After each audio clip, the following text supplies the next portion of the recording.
Chris, good morning. How are you doing? Good morning. I'm very well. I completely disagree with the last statement of my brother. What does it mean that it would have been a complete massacre? Okay, Chris, hold on. Take it easy. Not all counter breaks result in goals, isn't it? True, but you have to admit that. So, yesterday, if you look at Tottenham, had 2 counters in that second half. Yeah. They were not dangerous counters. There was one that was a 2-on-1, was it not? Yes. There was a 2-on-1 somewhere. There was a 2-on-1, but look at the position of Euro. Euro, who was the last man, had divided himself into 2 halves, virtually forcing the Tottenham player to go one way. And that allowed the Manchester United guys to recover. And if you are dealing with the recovery of Dogu, we all know Dogu may not be technically gifted, but in terms of recovery, he's one of the best in the business. So I don't get it when he said that would have been a complete massacre. Well, what? I mean, choice of words.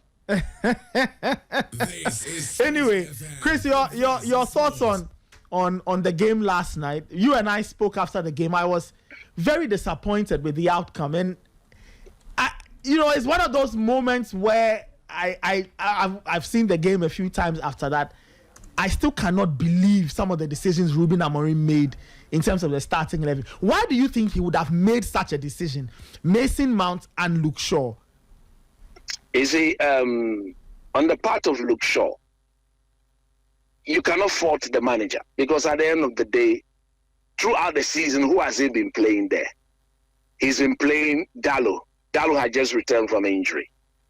Luke Shaw, being typically left-footed, has played in the last four games consistently. The direct replacement for Luke Shaw would have been to introduce Dalot, and then the Dalot also had just returned from injury. You want to talk about Lindelof.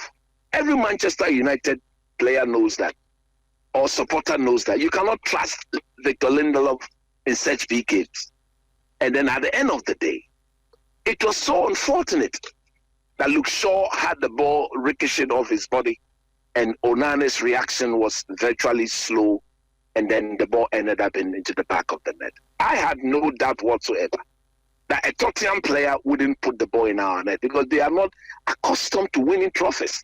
We won the trophy for them yesterday. Truth be told, we're by far the better team. Even when they took the lead and they decided to change their tactics from reverting or from not going their usual high line, this Manchester United team created some decent chances.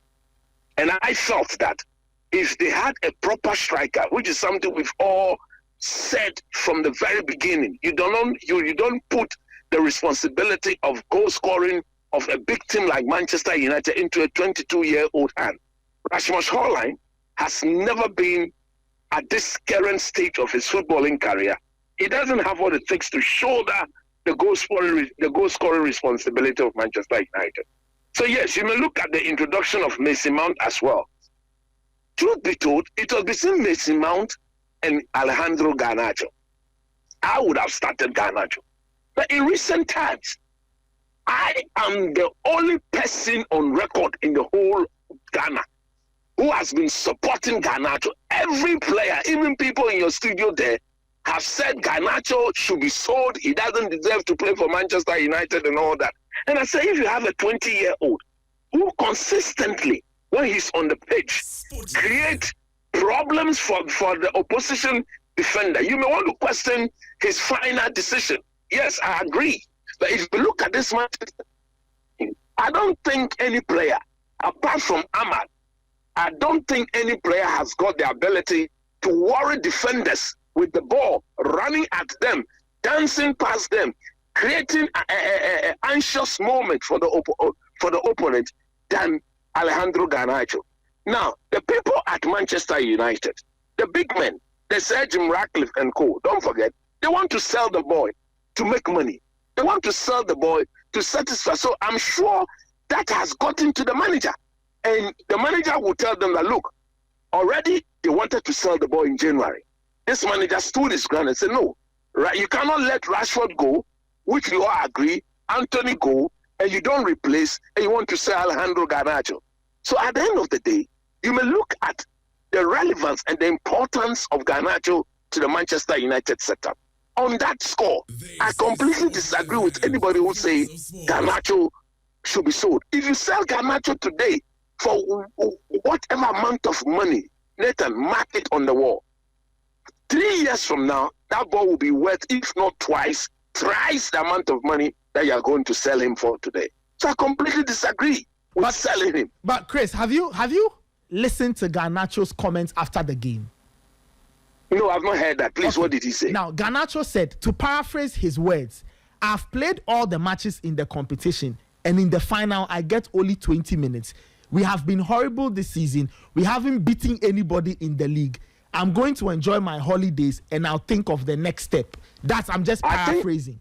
Yes, so I think finally it has gotten to the boy that he knows his future is not with the team.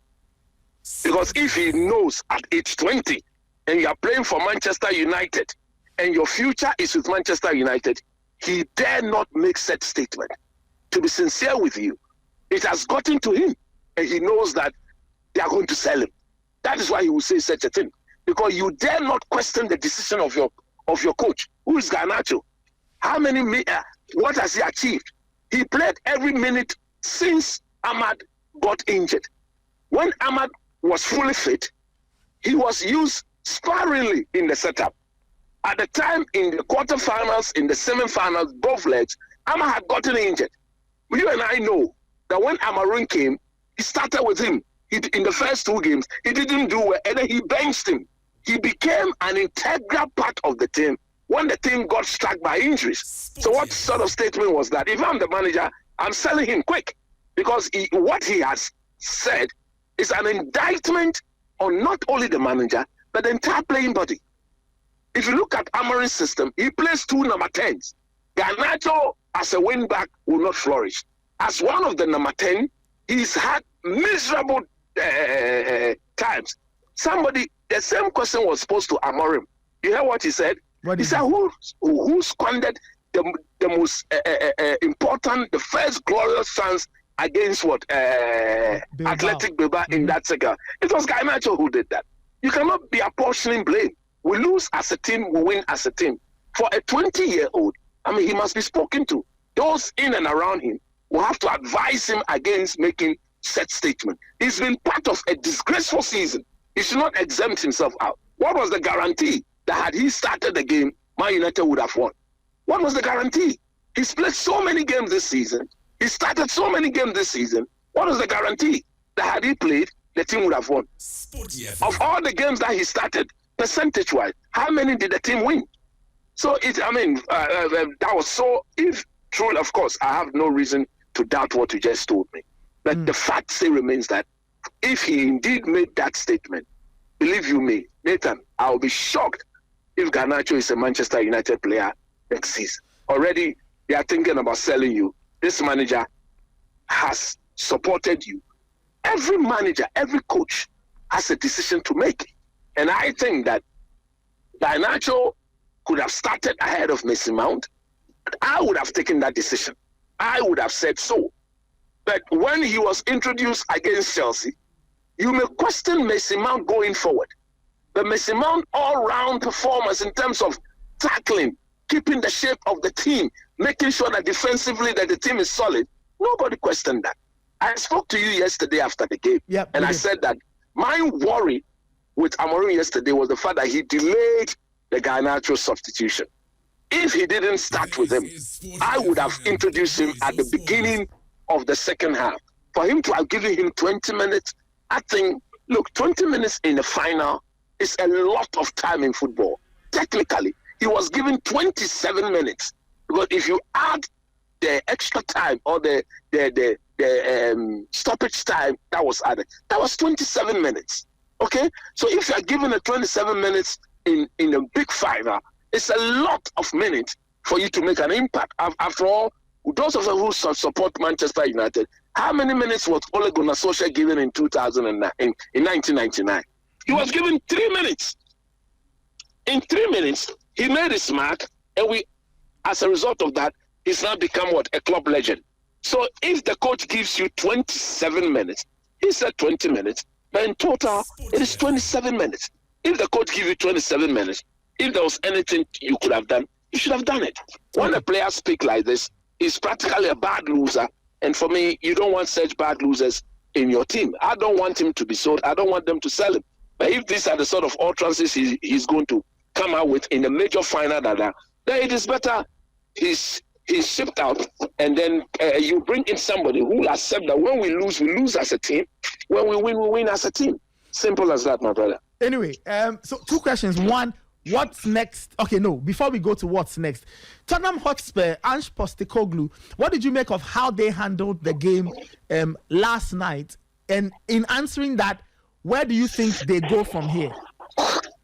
I think yesterday, truth be told, we all said Postecoglou will never change his high line. He will never change. But that was a smart move yesterday. He saw that Man United, per their history, they may not be on form, but in such big games, when you go up against such big teams, naturally, you feel wounded and they will give you a response.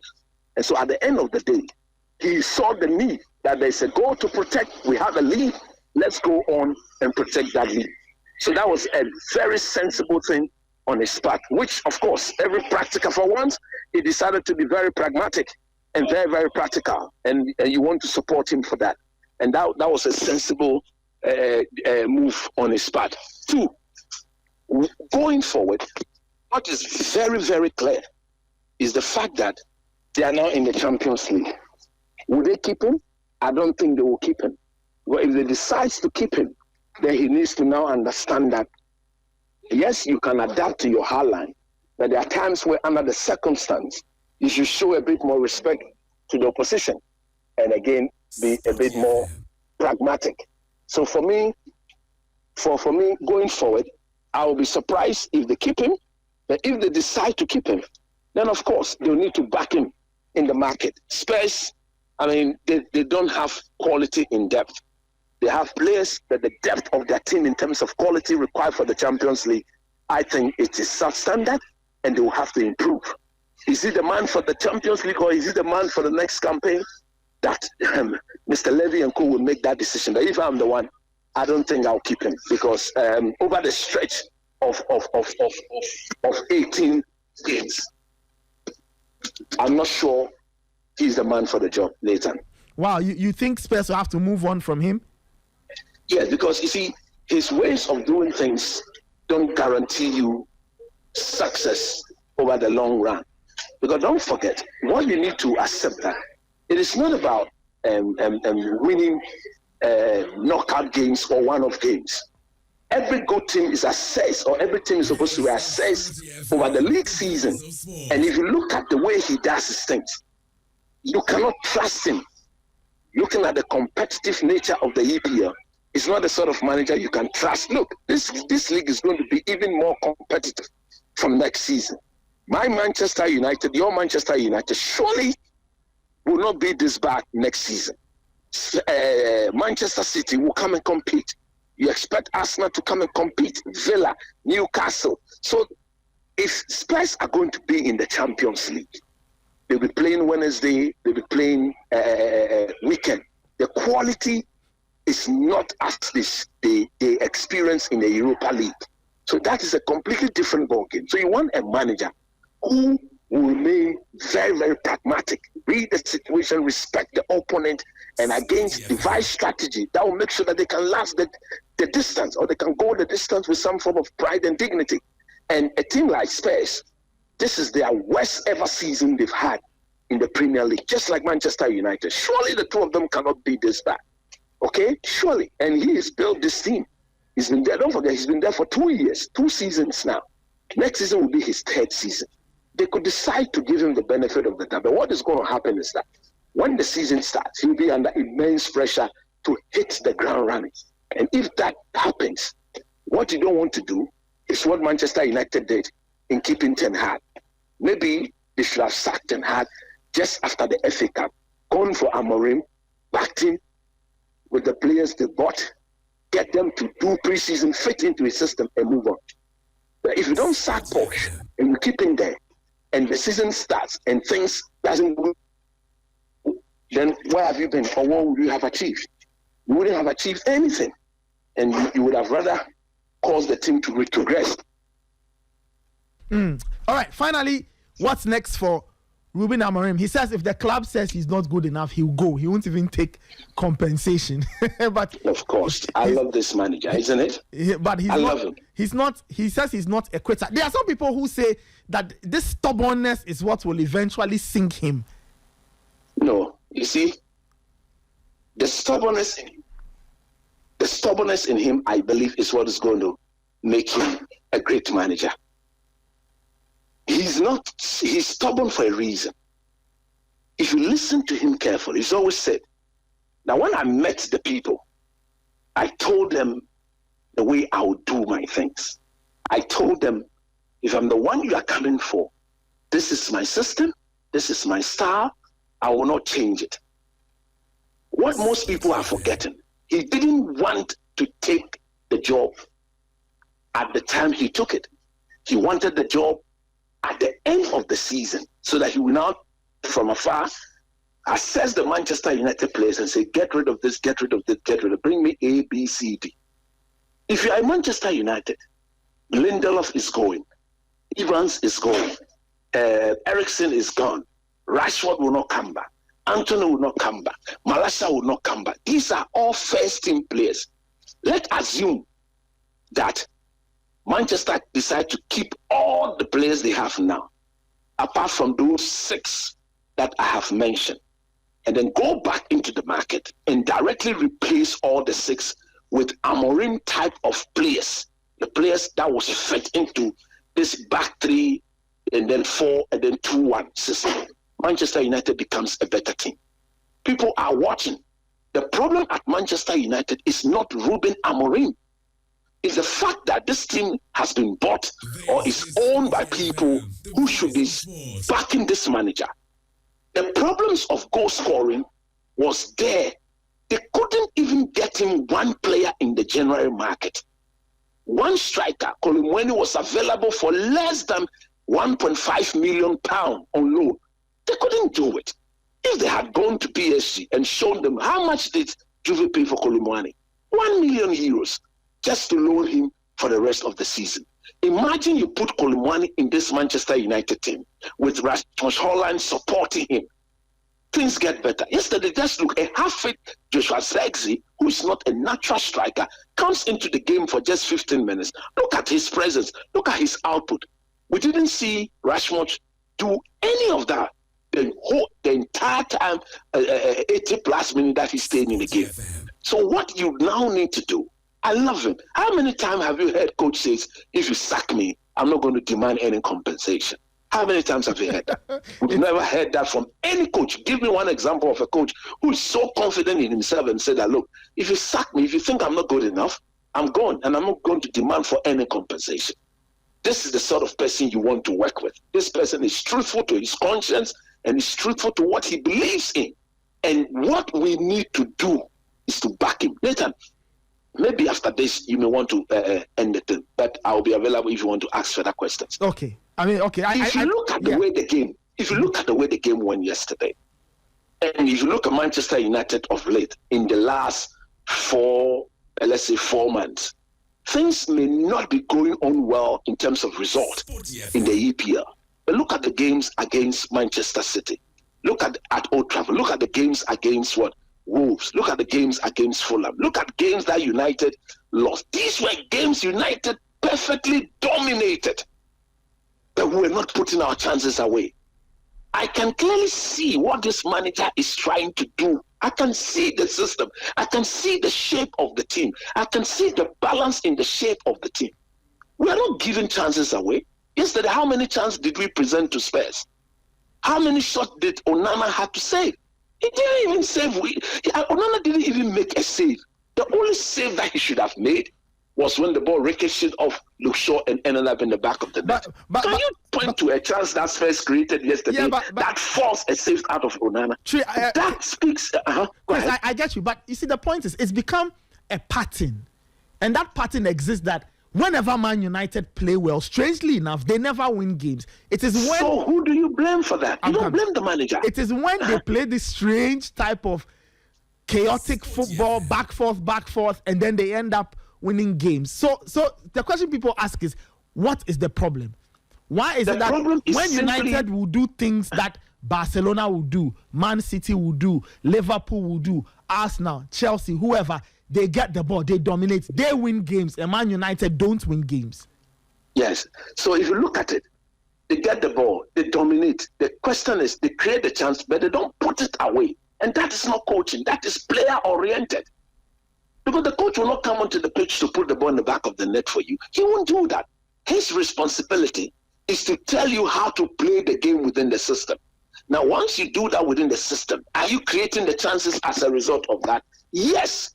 Now, who then puts the ball in the back of the net? It's the players. Look at the decision-making of some of our boys. Just look at Ahmad. When he danced. All he needed to do was raise his head, pick the pass, and then an empty net. Look at Ganacho. When he came into the game, he had that shot. Was that the best option? No, that was not the best option. After dancing, Bruno was there. Just laid the pass. A Man City, a Kevin De Bruyne, a Liverpool, a Mohamed Salah, an Arsenal with the likes of Rice and Co. Maybe a Barcelona, Yami Yama and Co. They'll lay the pass. And then the ball will be put into the back of the net. These are players oriented. These are players problem, not coaching problem. Look, you know my stand when it comes to coaches. I will support this manager, and I think yesterday after the game when they were going for their medals, Sir Jim Ratcliffe was there. I hope you saw him there. Yeah, I saw him. And when Ruben Amorim got to him, he embraced Amorim, and that sent a clear message to me. Look, he's on record to have said Amorim is an excellent manager. To prove that, back him. United minimum of 6 quality players. Look, we are Manchester United. But Chris, we don't need to be in the Champions League to attract quality. You know that will not happen. United will not buy 6 players in one window.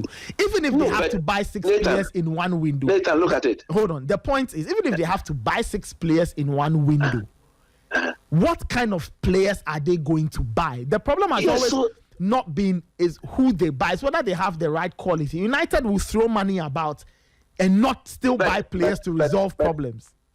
But under Amorim, I don't think that will happen. Because he has said that the mistakes of the past will not be repeated. I will buy players that will fit into this. Look at Dogo. He's 20 years old. He's not had preseason. He came in the middle of January. Look at his contribution. Gradually, he's beginning to warm himself into the team. Yesterday, when you and myself spoke after the game, what did I said? This system is player-centered. It's player-oriented.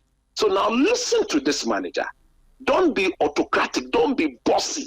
Listen to him. Go and get me Gyökeres. United don't need to be in the Champions League to attract players like Gyökeres.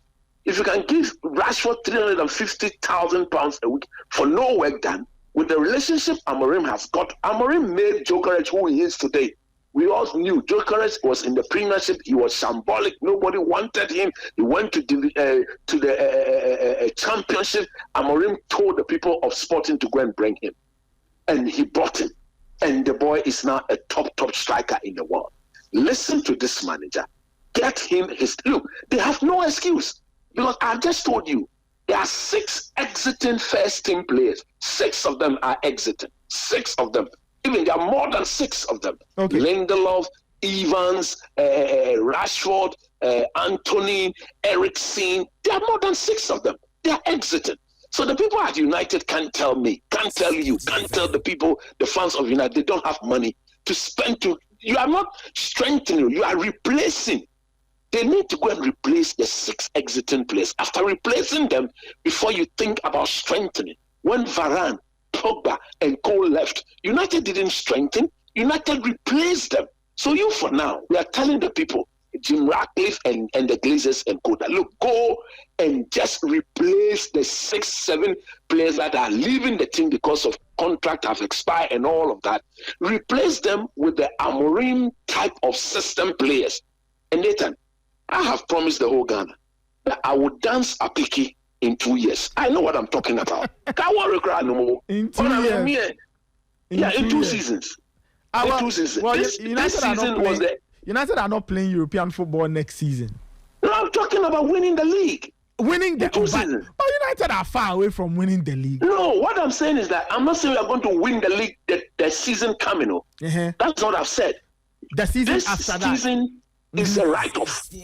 Give this man his type of system players. I'm saying minimum of 6 of them. So United will qualify for the Champions League next season. Then the season after that, you will join me to dance. Well, me, I don't believe, but you believe. So I will see.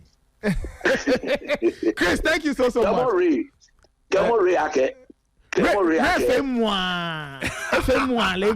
that become like a camp machine. On a Arsenal party, when you are getting, we would have been massacred. If you let him play, I can talk to him. This is not embarrassing. In your Nupani Arsenal supporter, why? I'm working here in the only let me feel no Bulehame, Keshidahame. The fact of the matter is, when we are talking, the people at Arsenal, they should be measured in what they say about Manchester United. Why? I mean, the records are there. Okay, everything is there. Look, if United had a team like Arsenal, we will be winning titles. So, Nathan, true or false? That one I don't know. I don't know. Whenever we had a team closer to their team, I'm admitting that their team is better than our team. Yes, that's but whenever we had a team closer to their team, we were winning titles. True or false? Well, when United had a very good team, yes, they were always there. Hands down. Even in recent times, when our team was small, little bit, we won FA Cup, won Carabao Cup, won Europa Cup. In those times, what have they won?